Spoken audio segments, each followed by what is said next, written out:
আজকে খুব সহজে বানালাম ঘরোয়া চাউমিন। প্রিয় দর্শক, আসসালামু আলাইকুম। আশা করছি সবাই খুব ভালো আছেন। ক্যাপসিকাম, গাজর, টমেটো, অল্প মশলা, বেশি সবজি, একদম পারফেক্ট ঘরোয়া স্টাইলে চাউমিন রান্না করলাম। গরম তেলে পেঁয়াজ ছেড়ে দিয়ে, ডিম ছেড়ে দিয়ে, ঝালমরিচ, সয়া সস দিয়ে নেড়ে চেড়ে সবজিগুলো দিয়ে দিলাম। সবজি দিয়ে নেড়ে চেড়ে আমি ঝালমরিচও দিয়ে দিয়েছি এর সঙ্গে।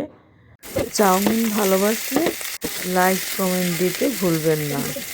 সহজ, ঝটপট আর ভীষণ সুস্বাদু সবজি ভরা ঝাল ঝাল চাউমিন। আমি পর্যাপ্ত পরিমাণে সস দিয়ে দিয়েছি। ভালো স্বাদের জন্য গোলমরিচের গুঁড়া, টেস্টিং সল্ট ও একটু ঝাল মশলা দিয়ে দিলাম। তৈরি হয়ে গেল ঝাল ঝাল চাউমিন। সবাই ভালো থাকবেন। আল্লাহ হাফেজ।